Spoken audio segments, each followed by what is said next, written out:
Bismillahirrahmanirrahim. Assalamualaikum warahmatullahi wabarakatuh. Mudah-mudahan kita dimudahkan untuk ilmu diberikan manfaat. Mu'allif hadal kitab kasir wa nafa'ana bi ulumihi syaulillahi lahul fatihah. A'udzu billahi minasyaitonir rajim. Bismillahirrahmanirrahim. Alhamdulillahi rabbil alamin arrahmanir rahim maliki yaumiddin. Iyyaka na'budu wa iyyaka nasta'in ihdinas siratal mustaqim siratal ladzina an'amta 'alaihim ghairil maghdubi 'alaihim waladdallin.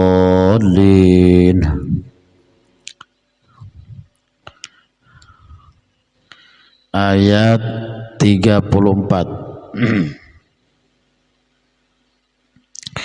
A'udzu billahi minasyaitonir rajim. Bismillahirrahmanirrahim. Wa idh qulna lil malaikati isjudu li adama fasajadu illa iblis aba wastakbara wa kana minal kafirin.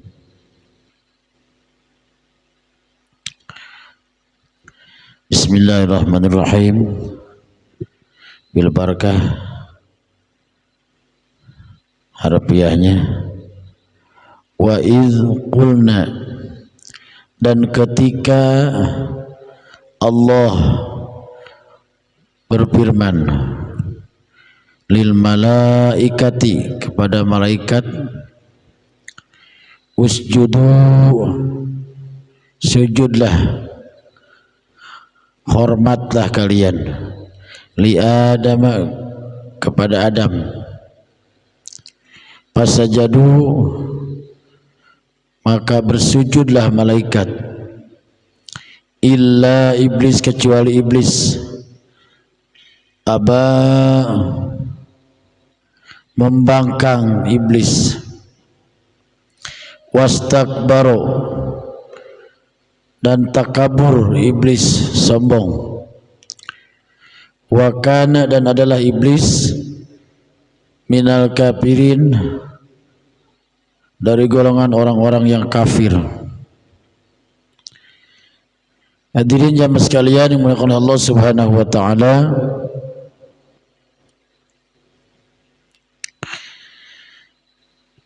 ayat ini menjelaskan,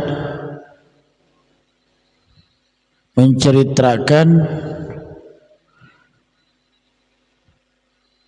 ketika Allah Subhanahu wa taala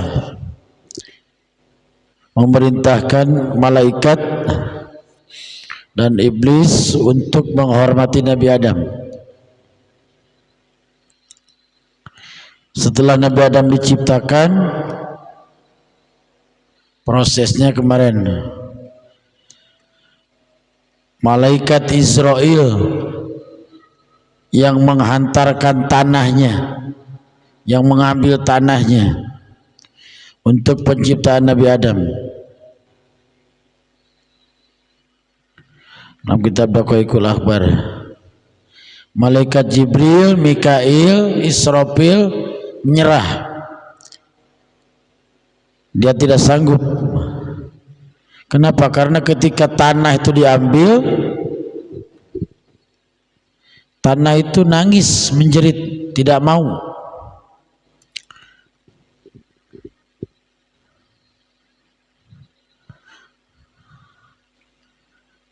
Tapi malaikat Israel memandang yang memerintahkan. Tanah itu makhluk Allah, yang memerintahkan untuk mengambil tanah adalah Allah Subhanahu wa taala. Itu esensi malaikat Israel. Meskipun tanah enggak mau, nangis, tapi malaikat Israel melihat yang memerintah adalah yang menciptakan tanah. Makanya mau tidak mau tanah diambil oleh malaikat Israel. Itu asal mulanya malaikat Israel ditugaskan oleh Allah untuk mencabut nyawa, petugas mencabut nyawa.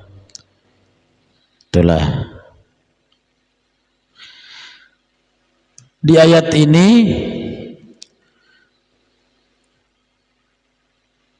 jelas kemuliaan malaikat, ketaatan malaikat kelihatan ketika Allah berfirman memerintahkan iblis dan malaikat untuk bersujud menghormati Nabi Adam.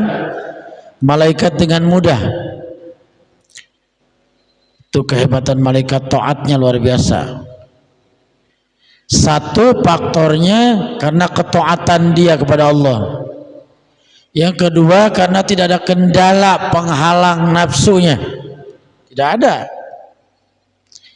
Jadi malaikat itu ketaatannya pasti dan monoton karena tidak ada yang mengganggu, tidak ada yang menghalangi, tidak ada yang menghambat. Di satu sisi hebat, di sisi lain pantas dia hebat karena tidak ada yang ganggu. Kalau kita tuh bedanya, kita kemuliaan manusia dengan malaikat masih unggul kemuliaannya manusia ketimbang malaikat.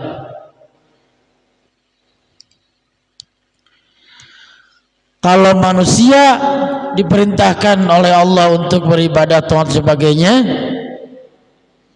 jelas ada tantangan, ada hambatan, ada kendalanya karena ada nafsunya. Kalau malaikat taatnya tidak ada penghambat, di situ nilai plusnya. Makanya Allah berfirman dalam Al-Quran, walaqad karramna bani Adam. Sungguh kami Allah telah memuliakan keturunan Nabi Adam ketimbang makhluk-makhluk yang lain.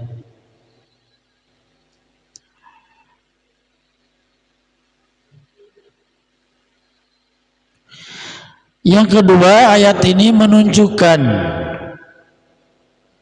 memberikan isyarat bahwa Nabi Adam mendapatkan kemuliaan dari Allah. Tidak ada yang lain yang menjelaskan seperti ini. Kudu bersujud menghormati Nabi Adam, makhluk padahal sama-sama makhluk. Tapi Nabi Adam, nah ini makanya penjelasannya, wa hadhihi karamatun azimah. Ini kemuliaan besar bagi manusia dari Allah, khususnya Nabi Adam.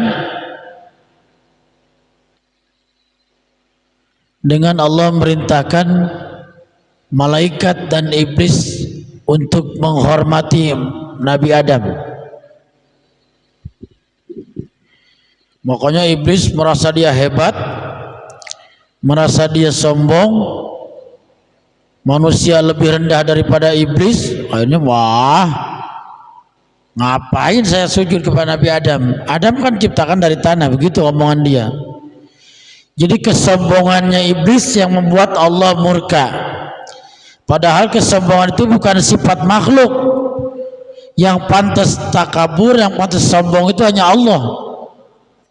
Sudah jelas dalam hadis qudsi, al-kibriya'u libasi. Firman Allah, kesombongan itu yang pantas adalah disandang oleh Allah, pakaianku. Iblis ujug-ujug sombong baik, ujug-ujug takabur baik. Ini ayatnya, aba wastakbaro. Aba itu membantah. Di harfiahnya aba itu membangkang, artinya enggan, menolak perintah.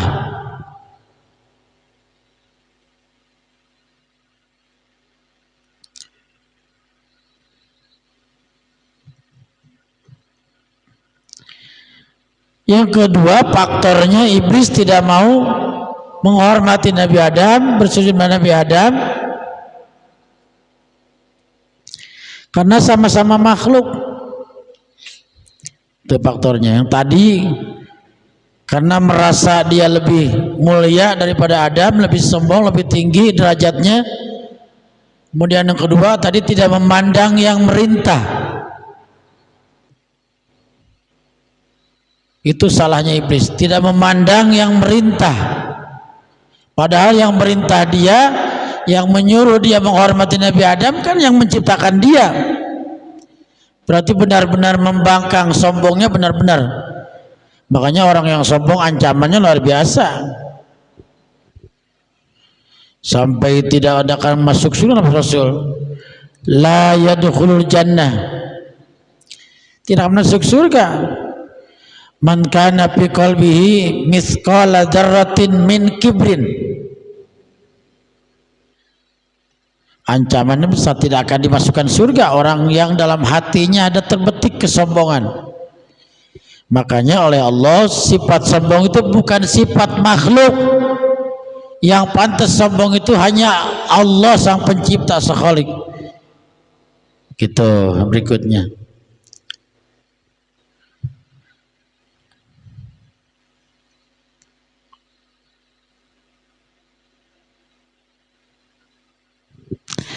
Malaikat itu spontan, fasajadu kulluhum ajmaun.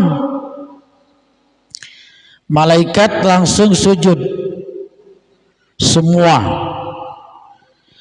Malaikat itu makhluk Allah yang luar biasa mulia.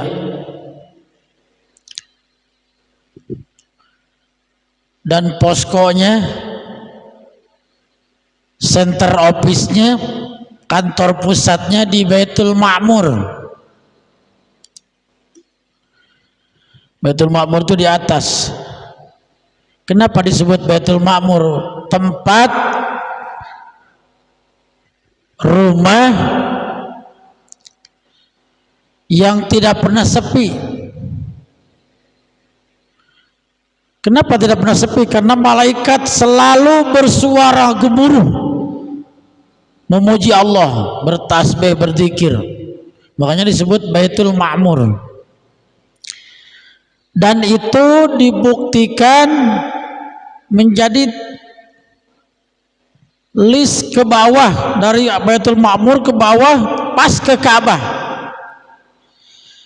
Makanya yang menyampaikan, memberikan pengetahuan, keterangan bahwa tengahnya dalam dunia, pusarnya alam dunia itu Ka'bah. Nah, sudah dibuktikan dari atas. Menjatuhkan benda pas jatuhnya ke Ka'bah. Berarti benar tengah-tengah dunia itu pusarnya alam dunia itu adalah Ka'bah.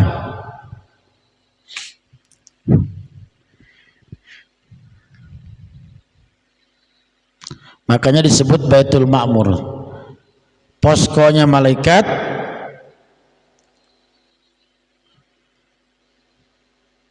kantornya malaikat, office-nya malaikat di Baitul Ma'mur.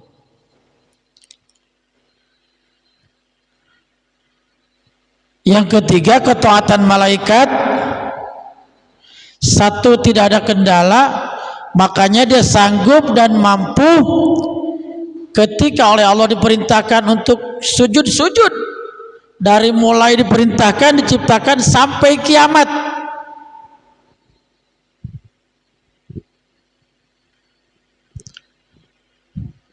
Yang keempat, malaikat itu diciptakan semuanya dari cahaya, dari nur, kecuali ketika Allah menciptakan malaikat-malaikat dari tetesan air wudhu. Tuh kehebatannya. Jadi tetesan air wudhu dalam kitab Daqaiqul Akhbar itu, tetesan air wudhu yang kita wudhu setiap waktu itu oleh Allah diciptakan jadi malaikat yang tugasnya memohonkan ampun untuk orang-orang yang berwudhu. Wah, makanya beruntung, luar biasa. Makanya sunnah, diantara sunnah-sunnah yang paling mudah, yang mudah, dawam wudhu. Rasul itu tidak pernah batal wudhu lagi. Dawamul wudhu, kehebatannya. Makanya kisah kemarin berulang-ulang, ketika Bilal bin Rabah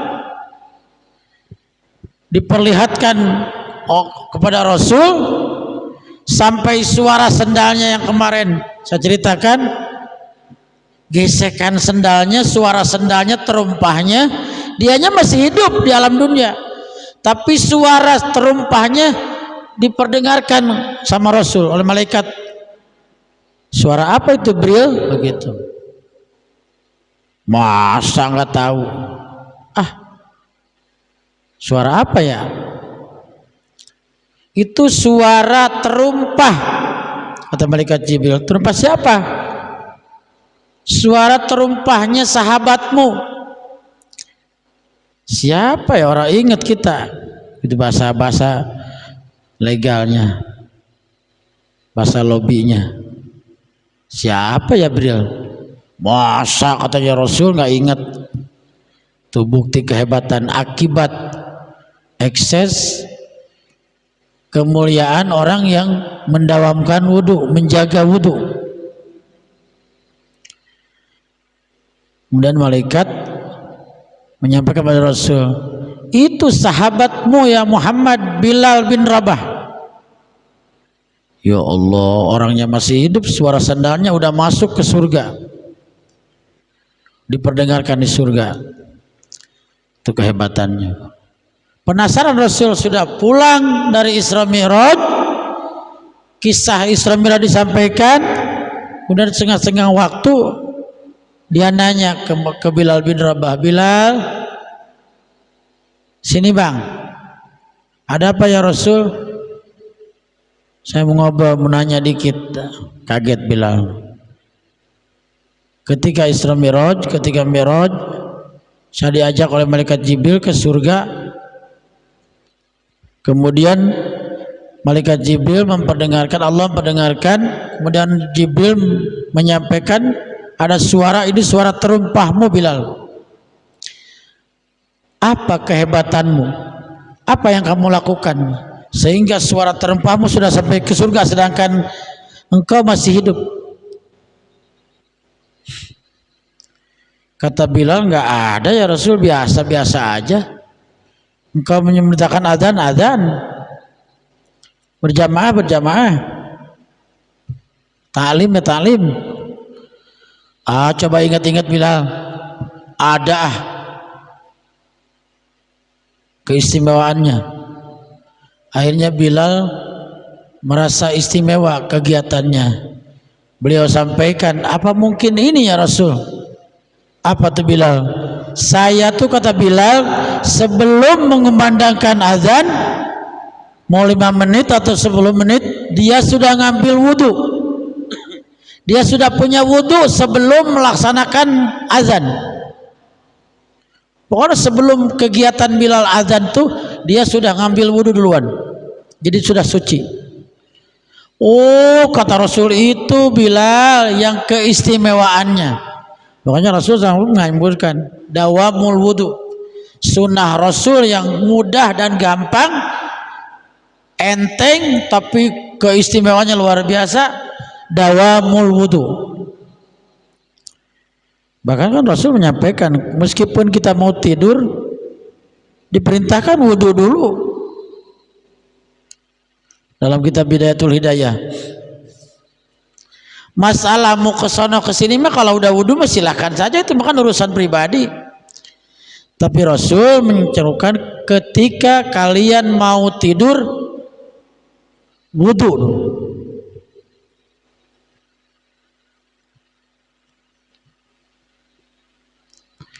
Bahkan di hadis lain, selain wudhu,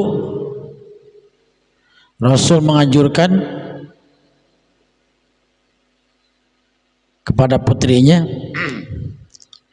kalau kalian kalau mau tidur, yang pertama khatamkan Al-Quran. Kata Siti Fatimah, bagaimana ya Rasul menghatam, mau tidur, kapan tidurnya, mau khatam Al-Quran dulu. Kemudian yang kedua,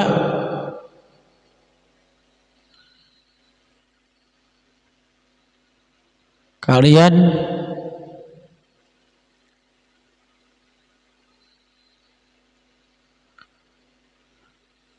bersedekah kepada orang-orang mukmin. Murun kudu keliling dulu atuh meureun. Bagaimana ya Rasul itu? Begitu susahnya kudu hatam Al-Qur'an dulu. Kudu bersedekah dulu. Kudu haji umroh dulu, bahkan seperti gitu gitu. Bagaimana mau tidur kalau kegiatan itu kudu diawali sebelum tidur, dilakukan sebelum tidur? Gampang kata Rasul. Bagaimana tuh ya Rasul? Yang pertama, kamu harus khatam Al-Quran dulu sebelum tidur. Bacalah surat Al-Ikhlas.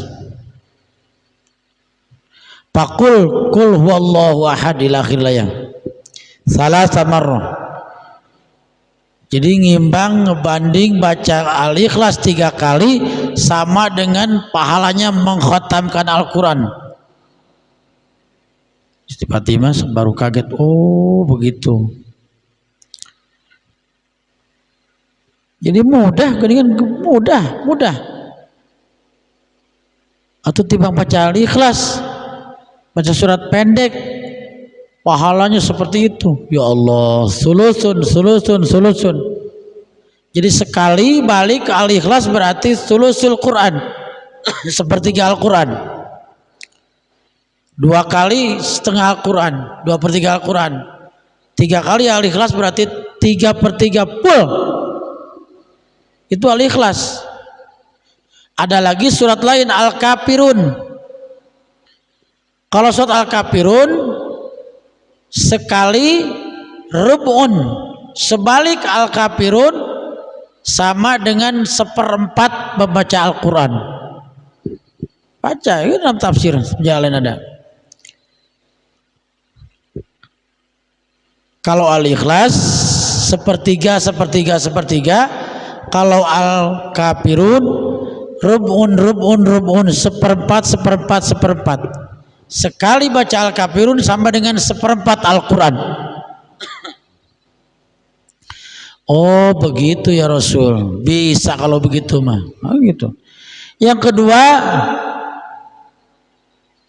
kamu kata Fatimah kudu bersedekah, membagikan sedekah ke kaum orang-orang beriman. Bagaimana itu?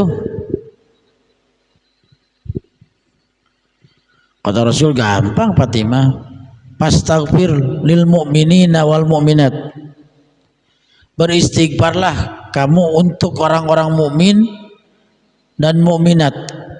Kan kita suka baca astagfirullahaladzim li wali walidayya walil mu'minina wal mu'minat. Cukup segitu kan? Kalau lebih panjang lagi astagfirullahaladzim li wali walidayya wali ashabil huquqi wajibati alayya wali masyayikhina wali ikhwaina wali jami'il muslimina wal muslimat wal mu'minina wal mu'minat al ahya'i minhum wal amwat. Itu hadisnya, contohan langsung. Berarti memohonkan ampun untuk orang mukmin baik yang hidup atau yang mati dapat perintah, diperintahkan. Itu ujungnya tadi al ahya minhum wal amwat. Bukan hanya orang hidup saja, orang yang sudah mati selama itu saudara kita seiman, maka sampai oleh Allah dia memohonkan kita ampun untuk orang mukmin yang sudah tidak ada. Wal amwat al ahya'i minhum wal amwat. Makanya sudah jelas Al-Quran diperkuat. Rabbana ighfir lana wa li ikhwanina alladzina sabaquna bil iman.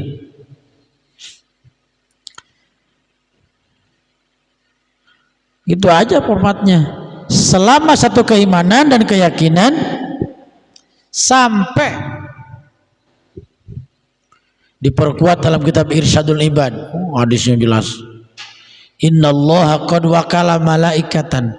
Bagaimana sampainya? Allah memerintahkan malaikat. Allah memberikan tugas kepada malaikat untuk menyampaikan doa-doa istighfar kalian kepada yang dituju. Tuh, itu kehebatannya udah. Baik lagi, malaikat kehebatan dalam ketaatannya kepada Allah, tidak ada kendala, tidak ada yang menghambat. Kalau manusia ketaatannya kepada Allah, kemuliaannya kepada Allah, meskipun ada tantangan, ada kendala, kemuliaannya. Makanya malaikat salut, angkat jempol kepada manusia. Kalah. Puasa aja luar biasa, dikagumi oleh malaikat. Puasa, menahan lapar, menahan haus, menahan yang dilarang oleh Allah. Yang membatalkan puasa manusia padahal ada nafsunya. Tuh, malaikat sampai angkat jempol. Padahal puasa itu kebiasaan malaikat. Jadi satu-satunya makhluk yang tidak makan, tidak minum adalah malaikat. Kita sebulan puasa tidak boleh minum di siang hari. Min tulu'il fajri, dari terbit fajar sampai terbenam matahari. Ada yang ukurannya 12 jam, ada yang ukurannya 13 jam, ada sampai sekian puluh jam, 20 sekian jam. Ada. Karena siangnya lebih panjang daripada malamnya. Kalau kita kan standar. Kehebatannya tropis itu begitu, keistimewaannya. Jadi seimbang, balance, malam dan siangnya tidak jauh beda. Tuh, itu kan malaikat. Makanya malaikat kagum dan salut pada manusia. Makanya langsung ketika diperintahkan oleh Allah, pasajadu, langsung bersujud. Ini lihat ini.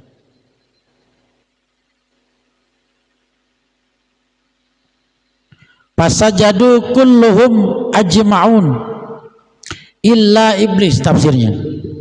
Semua malaikat sujud dan menghormati Nabi Adam, kulluhum ajma'un illa iblis.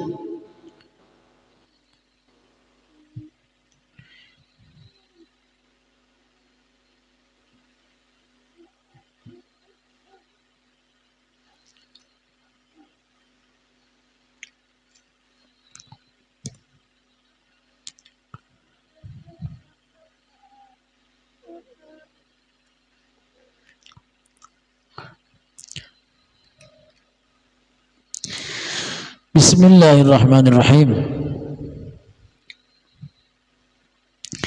Ayat berikutnya 34. Ketika Nabi Adam diperintahkan oleh Allah, disiapkan fasilitas. Bismillahirrahmanirrahim. Wa qulna ya Adam uskun. Ketika Allah berfirman,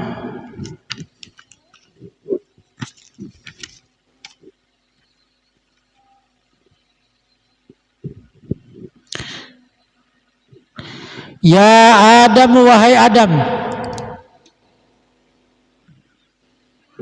uskun anta,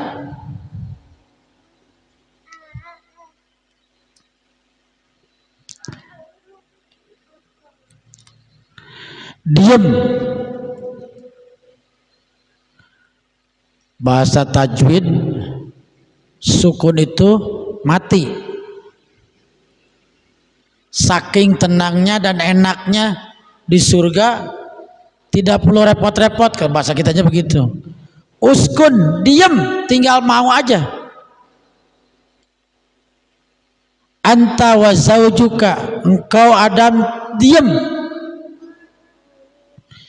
Kalau bahasa Jerman cicing, cicing ente. Wa zaujuka, dan bojo ente. Al jannah, tadi surga, di dalam surga. Wa kula minha, silakan kalian makan semau kalian dari surga yang ada. Kalau bahasa kerennya sakarepmu. Lebih keren lagi, saenae udelmu dewe. Silahkan kamu makan semaunya. Itu perintah luasnya. Cuma pesan Allah, wala taqraba hadhihi syajarah, Timbang satu doang dilarang.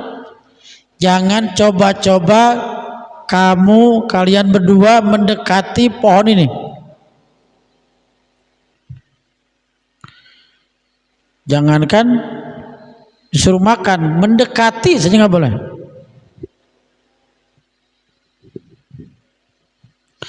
Kalau kalian berdua mendekati, apalagi sampai makan, memetik, patakuna,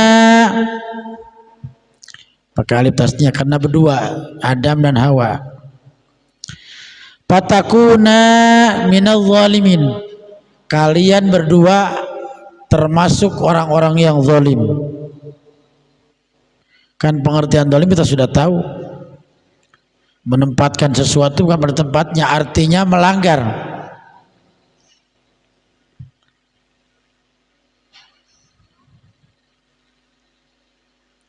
Kesononya nanti berikutnya besok akhirnya sampai terjerumus, terjadi pelanggaran kezaliman Adam dan Hawa, Nabi Adam dan Siti Hawa. Sampai berikutnya apa sebabnya? Besok lebih sempurnanya, karena setan itu bahasanya, bahasa kitanya dendam. Ini panjang lagi. Kenapa? Karena Nabi Adam ketika mempertahankan, menjaga dirinya agar tidak melanggar larangan Allah, kuat Nabi Adam. Tapi ketika setan punya alternatif lain, Adam tidak bisa digoda, akhirnya dia melalui istrinya. Dirayu-rayu, diiming-iming, oh itu enak itu. Kenapa nggak boleh? Itu enak, justru kalau kamu makan buah khuld itu kalian akan kekal di surga. Gitu gangguan iblisnya, rayuan iblis begitu. Kan khuld itu kekal katanya, gitu khalidin. Padahal khuld itu kan rusak malah. Akhirnya Siti Hawa merengek dan meminta Nabi Adam untuk memetik. Nabi Adam selap tadinya nggak mau, nggak bisa, tergoda oleh iblis. Kenapa? Karena dia luar biasa. Tapi episode berikutnya mudah-mudahan sekali lagi kisah ini sempat. Yang pertama kesimpulannya, malaikat taatnya luar biasa, lawannya adalah iblis. Kenapa? Karena iblis itu tidak punya akal, tidak bakal sehat.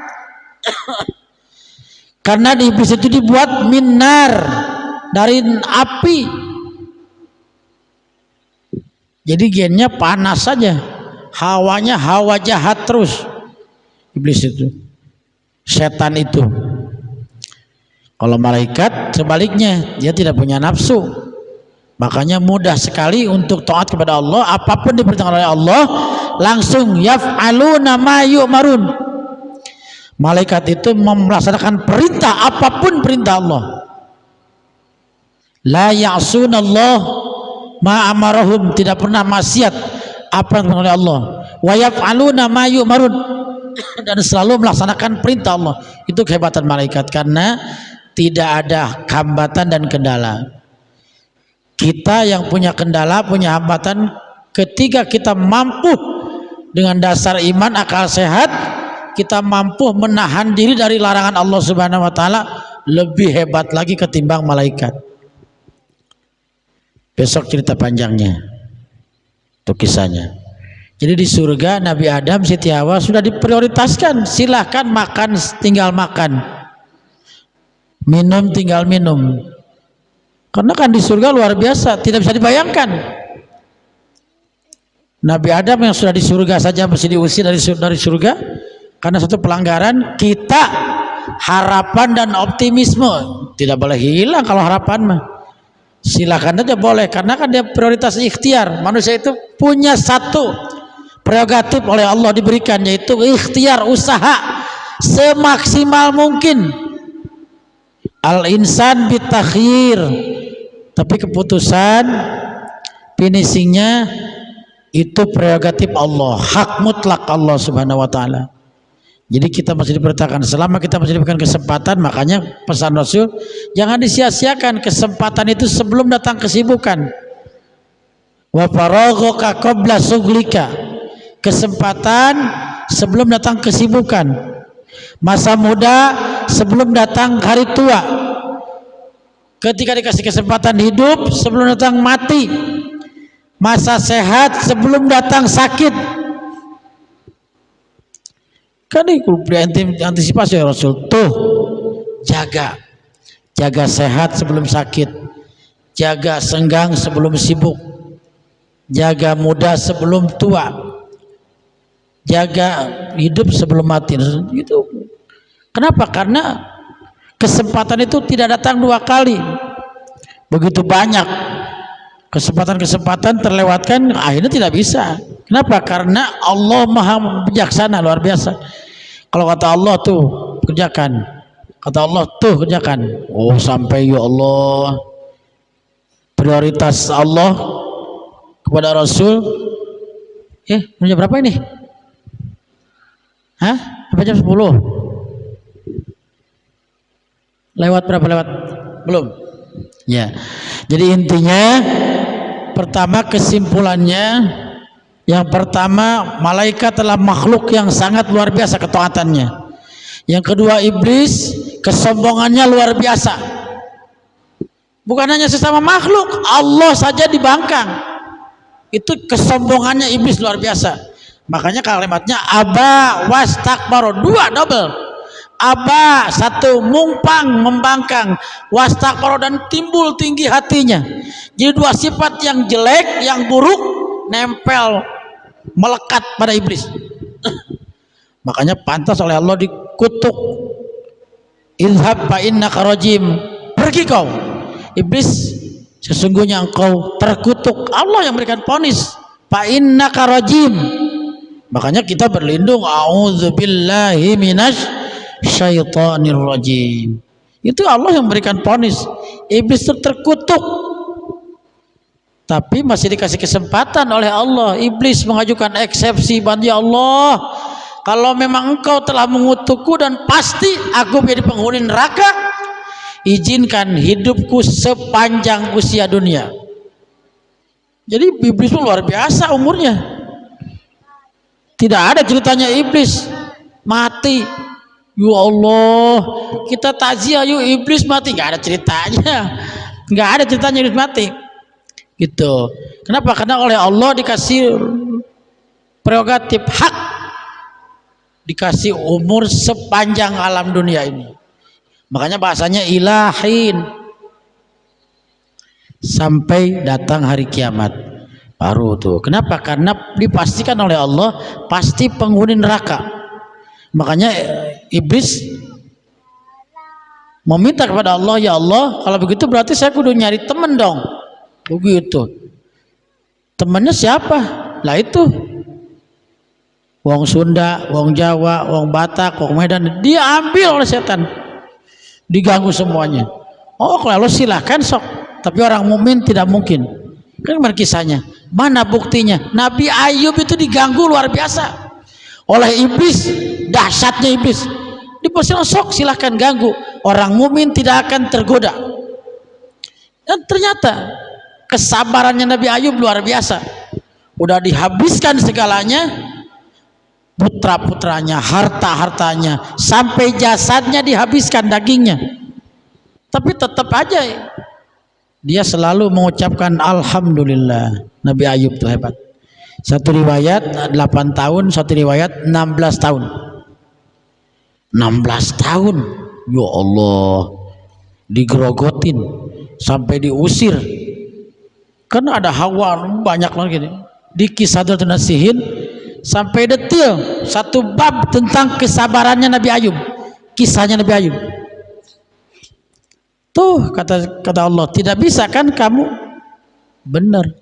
Angkat tangan iblis tidak bisa mengganggu Nabi Ayub. Orang diambilin hartanya, diambilin anaknya, dimatiin semuanya. Bukan innalillahi, tapi dia mengucapkan alhamdulillah, alhamdulillahilladzi a'tani wa akhadha minni. Itu ucapan Nabi Ayub. Ya Allah, segala puji bagi engkau yang telah memberikannya dan sekarang engkau mengambilnya. Udah. Tapi hakikatnya memang kalimat itu sama, innalillahi juga sama. dari Allah kembali kepada Allah. Ini juga sama, alhamdulillahilladzi a'tani, engkau telah memberikan aku ini seterusnya, wa akhadha minni, sekarang engkau ya Allah mengambilnya. Itu sama-sama mengembalikan kepada Allah kehebatannya. Sampai udah beres lagi, dikembalikan lagi. Itu ujian kemarin seperti itu. Kita mah nggak ada seperti itu. Kita lapar dikit sudah makan baik. Nabi Ayub 16 tahun, waduh, siksa tidak ada, udah sebar. Kenapa? Kesabaran itu luar biasa. Itu contoh bukti bahwa orang beriman yang hebat keimanannya tidak akan mungkin tergoda oleh setan. Mudah-mudahan sedikit banyaknya apa yang disampaikan kebenaran dari Allah dan Rasul, kekeliruan, kesalahan, kebodohan saya pribadi mohon maklum adanya. Terima kasih. Kita baca dengan kepada subhanakallahumma bihamdika asyhadu an la ilaha illa anta astaghfiruka wa atubu ilaik. Wassalamualaikum warahmatullahi wabarakatuh.